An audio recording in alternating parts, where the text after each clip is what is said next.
Howdy everybody. I wanted to take the time now to walk through the exam free response questions and have you see what a kind of answer I was looking for here. If you have your exam, please pull it up at this time. I've got mine right here, and we will be taking a look at the answers in just a minute. But before I get started, I want to remind you that this section of the exam was calculator based. And when we have a calculator in our hand, we want to remember that our calculators can do the following things. They can solve equations. They can find zeros. They can find mins and maxes. And they can find derivatives. And because our calculators are capable of doing all these things, when we have to do any one of these four things, we should definitely do these on calculator and not by hand. And the second thing that we want to remember, besides the things that we can do with the calculator and should do with the calculator, is that when we represent our results, we need to make sure that our results are well labeled. And we also want to remember to give 4 decimal places always. And so with that in mind, let's take a look at the first question. A nervous freshman paces back and forth in a straight line with a velocity given by v of t equals blah blah blah for t between 0 and 3, with t in minutes and v of t in meters per minute. The positive direction is to the right. First question, find the times in the interval t between 0 and 3 when the freshman changes direction. Now, they give me a velocity right here. And so with my calculator in hand, I'm absolutely going to let y1 equal that velocity and use that y1 to solve all of the problems that are confronting me.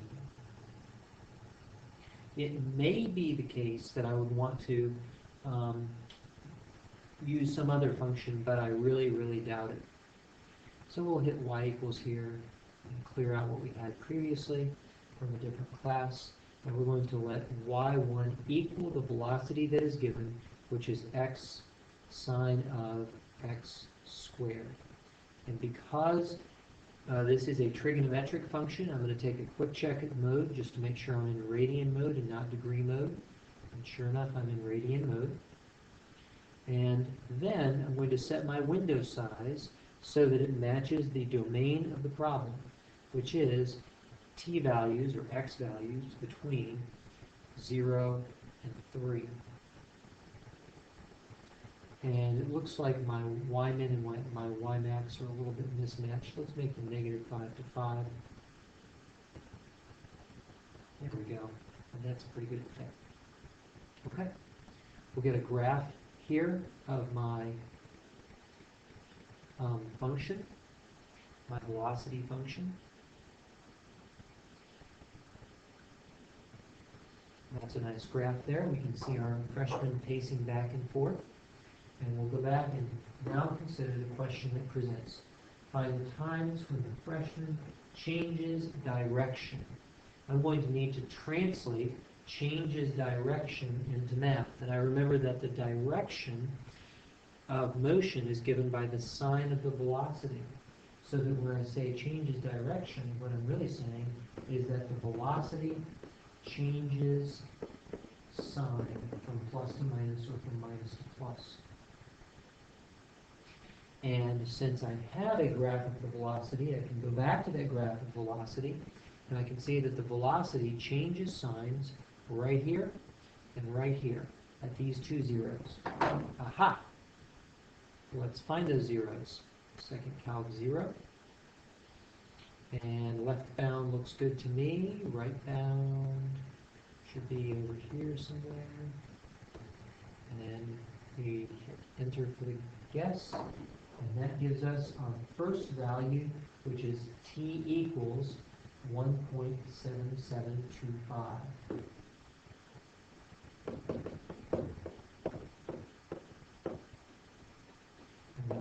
second one, and so we go back and we do the second Calc 0 process again.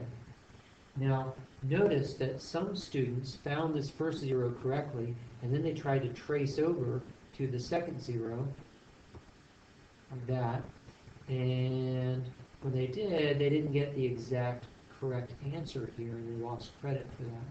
So please notice, well, yeah, so please notice that unless it says the word 0 right here, then it's not actually a 0. This is just a place where the cursor is. It doesn't mean that it's actually on the curve. So let's do second Calc 0 here. And find that second 0. And we'll put our left bound right here. And our right bound could be 3, couldn't it? And we'll make a guess at 2.5. And it thinks for a second, and see how it has the magic word 0 right there. That's telling you it's legitimately a 0, at 2.5066. And notice that I now have everything I need. I have my answer, and I also have my justification, which is just the translation of the problem into math. Okay, which direction is the freshman moving at t equals 2? Justify. Again, direction is given by the sign of velocity. And so I'm going to find the velocity at t equals 2. And that's a matter of hitting trace and going to the point where t is equal to 2. And my velocity is negative 1.5136.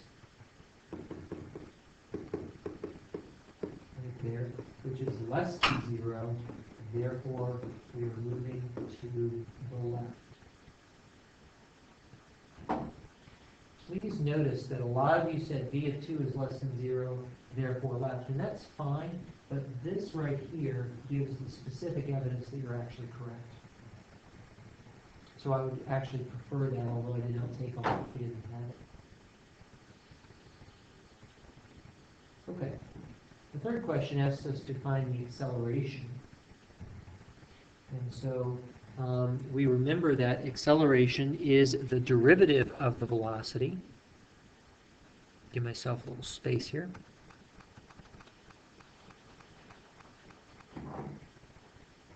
Keep the work that we had.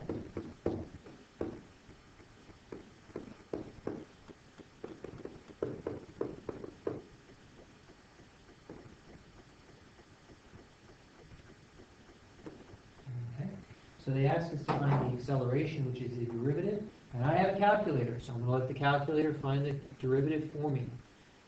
Second calc.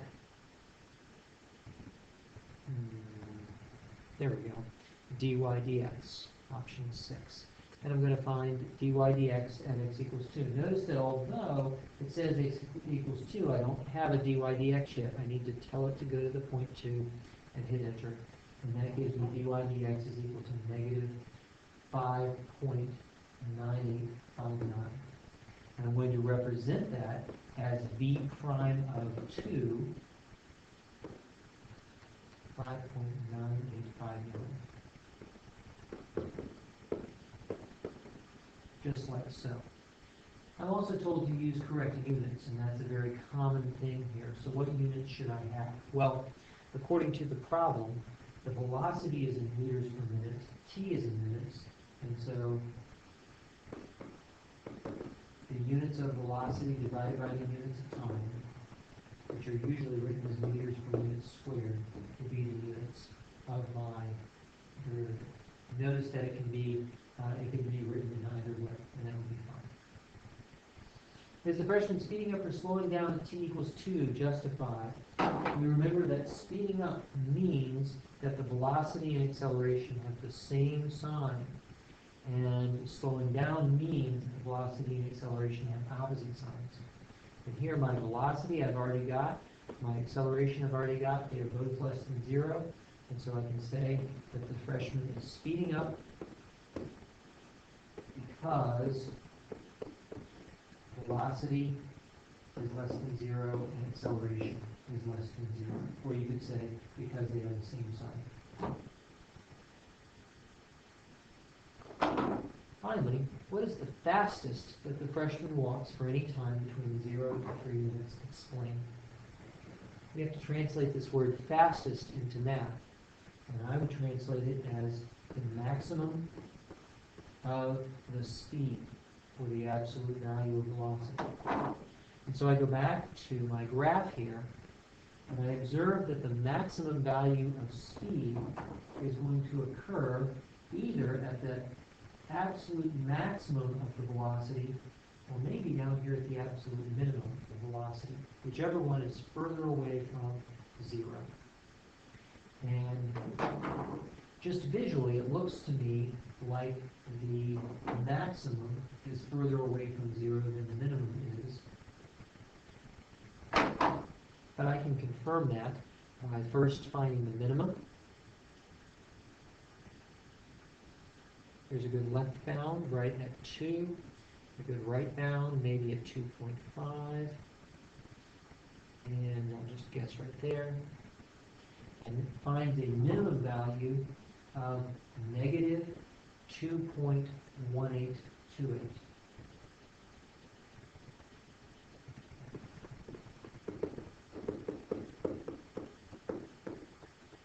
And we go back and we find the maximum value,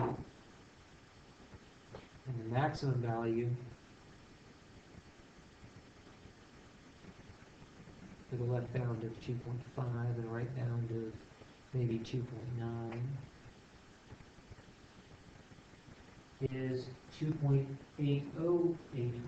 which is larger in magnitude than the minimum. And so we would say that the maximum speed is equal to 2.8081, just like that.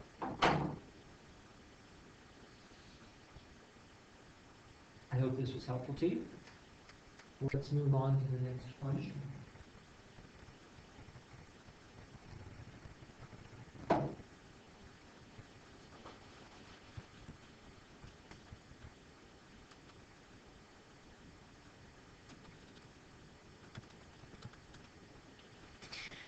Let f be a piecewise function given by blah, blah, blah. Show that f is continuous at x equals 0.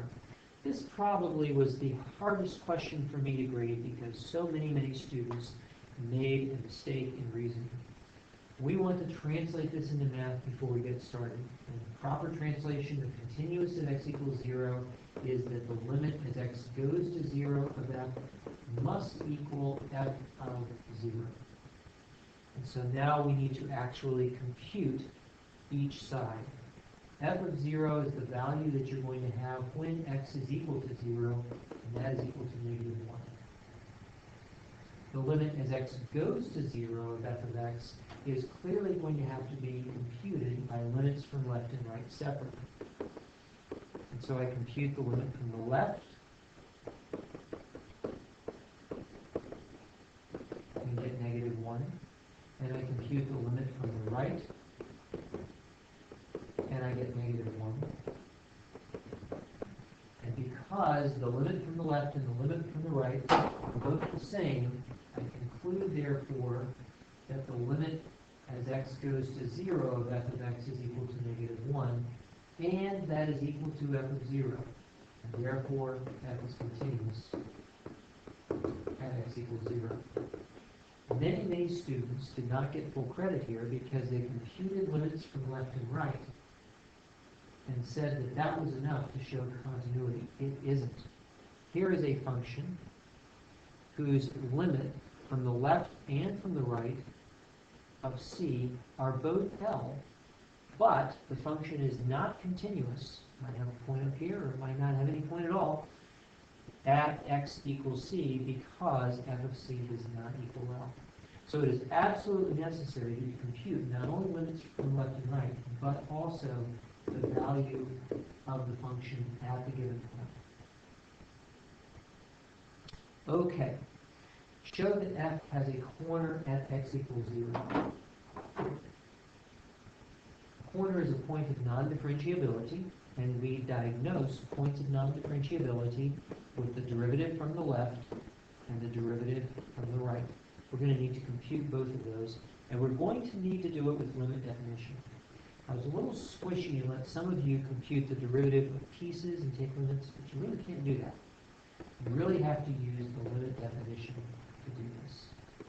We're going to take the limit as x goes to 0 of the difference quotient, f of x minus f of 0 over x minus 0. And as we do that from the right, and that's going to be, I think we need a little more space here, so let's go to our whiteboard.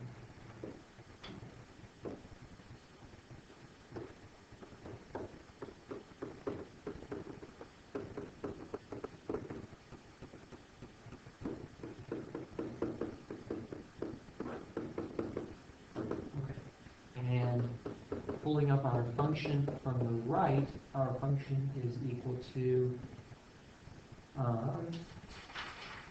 we go, x plus 4 over 3x minus 4. And f of 0 we computed as -1 in the previous problem. And all of that is over x. Now we're going to need to simplify this either by a common denominator or by clearing the fractions. I kind of like clearing the fractions, so I'm going to multiply top and bottom of this fraction by 3x minus 4. And when I do, I get x plus 4. Notice that negative times negative is a positive.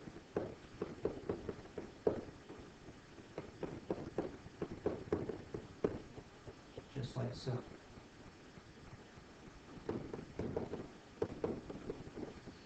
Now we need to do a little bit of simplifying. The plus 4 and the minus 4 cancel, and that gives me 4x over x times 3x minus 4. We have a common factor of x that can also cancel, so that when the dust settles, my derivative from the right is -1. On the other hand, the derivative from the left will be the limit as x goes to 0, again, of the difference quotient.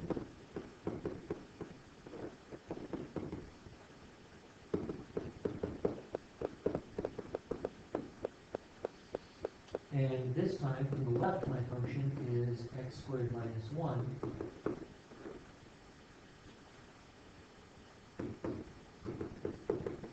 And so minus 1 plus 1 cancels. And I get the limit as x goes to 0 from the left of x squared over x, which is equal to 0. And now I can draw my conclusion.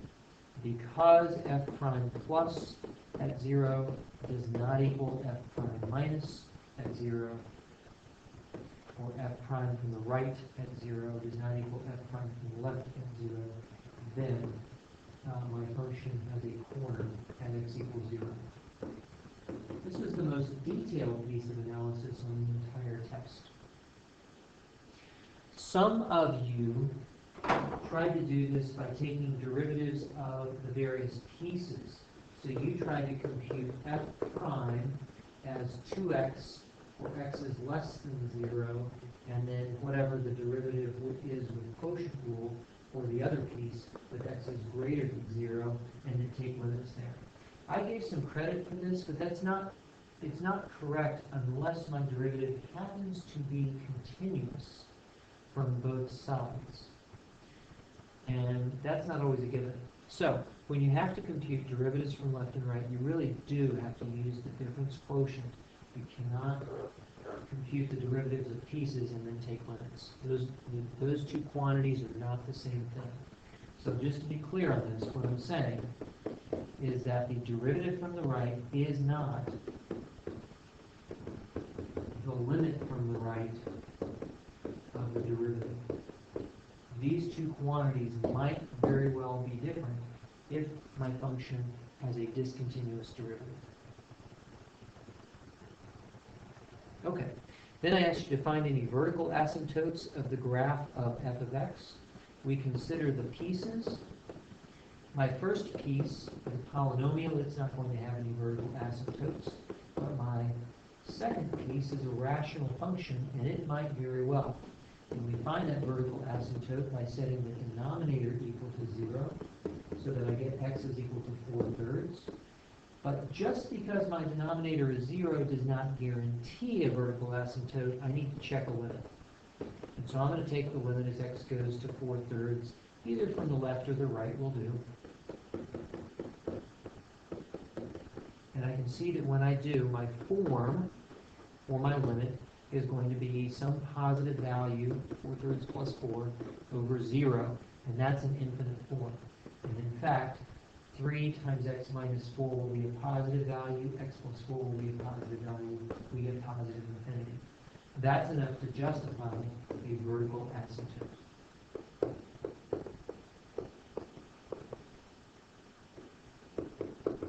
So there are two components to this one. I needed to identify where my denominator was 0, and then I needed to verify that the limit was really infinite, because that's what it means for a graph to have a vertical asymptote. The next part of the question asks us to find any horizontal asymptotes of the graph of that.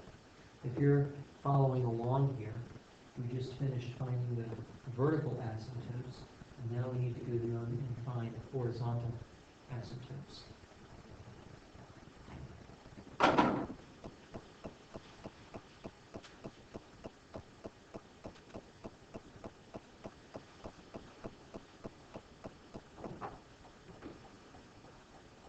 Well, to find horizontal asymptotes, I need to consider limits at infinity. And the limit as x goes to infinity of this piece is the same as the limit as x goes to infinity of x over 3x, which is going to be 1/3. A few of you declared victory and retired the field at this point. However, that's not the equation of an asymptote. 1/3 is just a number. Y equals 1/3 is the equation of my horizontal asymptote. If I were to consider x's from as x goes to negative infinity, then I would have to use that piece, and that limit is positive infinity, indicating no asymptote.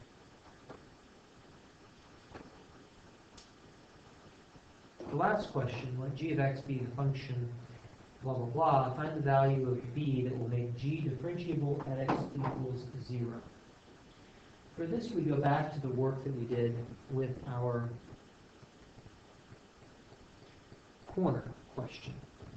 We remember that when we looked at the corner, what we found was that the derivative from the right at 0 was -1, but the derivative from the left at 0 was equal to 0. And because those two derivatives had left and right had different values, our function was not differentiable. So to be differentiable, I'm going to have to change my function, and it looks like they want me to change the right-hand piece, and that means I'm going to have to change my function so that f prime from the right at 0 is also equal to -1. Let's say it needs to be,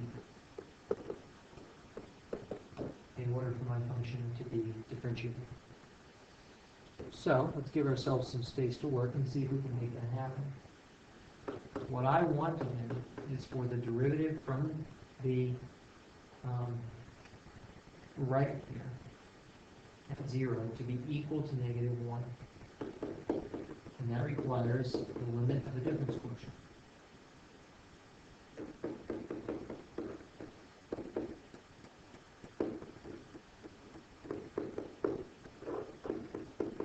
So I dutifully set it up. I don't know where this is going exactly, but I do figure that I can probably make something pop out of it.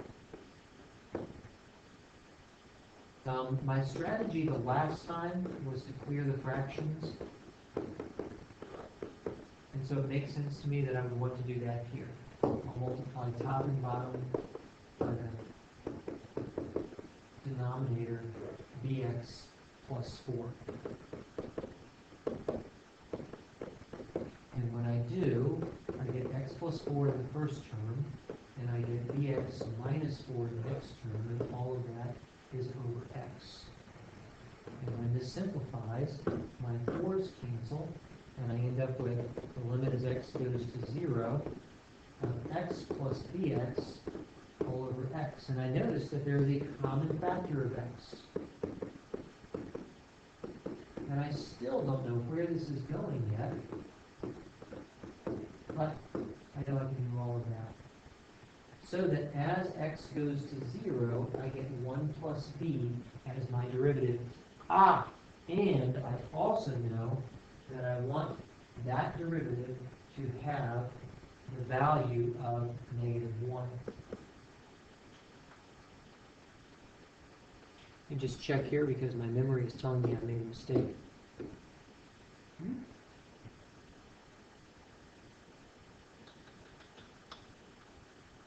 Yes, I did make a mistake. Excuse me.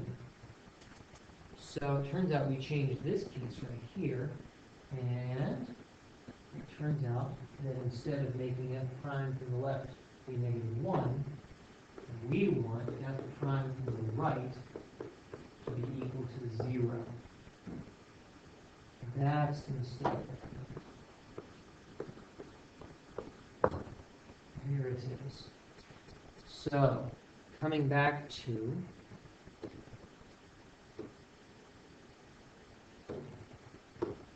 this guy right here, we want our derivative from the right to be equal to 0, and that gives us b is equal to -1. And we wonder, does this make sense? Does this give us a function that is reasonable? So let's check it. If b is -1, then f of x would be equal to x plus 4 over -1 times x minus 4. And we observe that, in fact, this gives us a constant function, f of x is equal to -1, whose derivative is exactly equal to 0. This was definitely a challenging question, and it's worth taking a look back through here and working it a second time. Well, to complete this, we'll take a look at our third problem. We have a curve implicitly defined by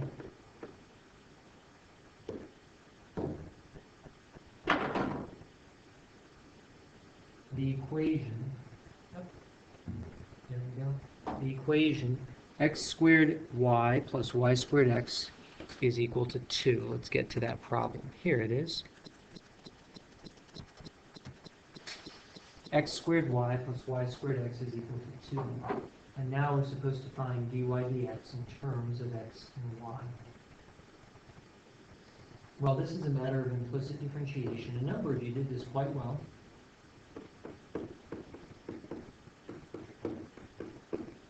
The key is to take the derivative with respect to x on both sides, and then let your derivative rules take you where they will.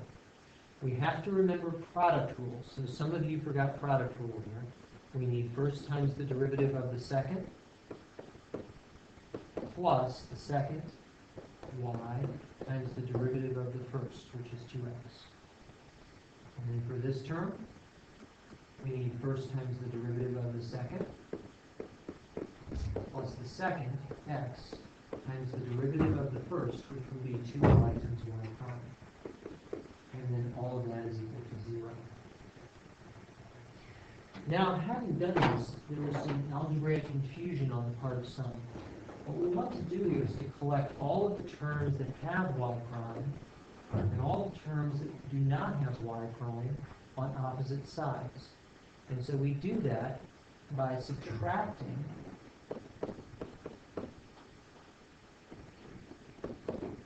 let's see here. We have x2y prime, so I'm going to write that as 2xy prime. So there are my terms with y prime, and I'm going to subtract all the terms without y prime from both sides, so that I end up with minus 2xy minus y squared. And now the next thing is to recognize that factoring is our friend. All of the terms over here have a common factor of y prime because we set it up that way.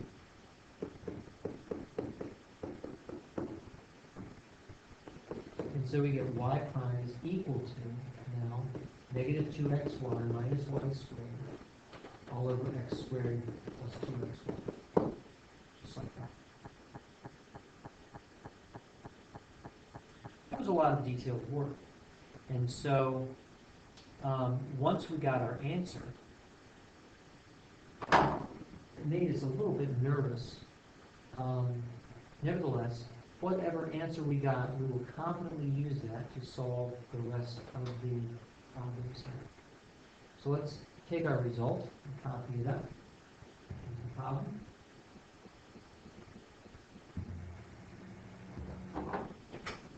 Y prime is equal to negative 2xy minus y squared all over x squared plus 2xy.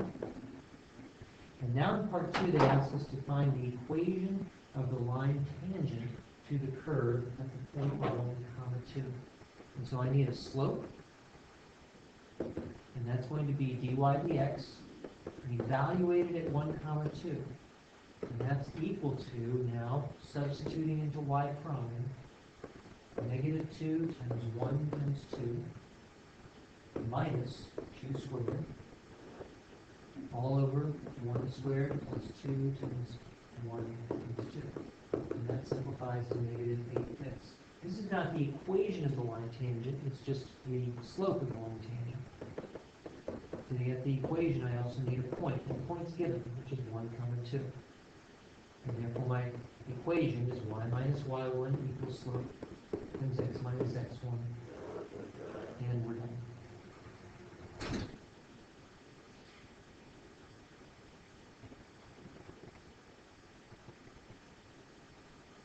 Copy the answer up here so we can keep working.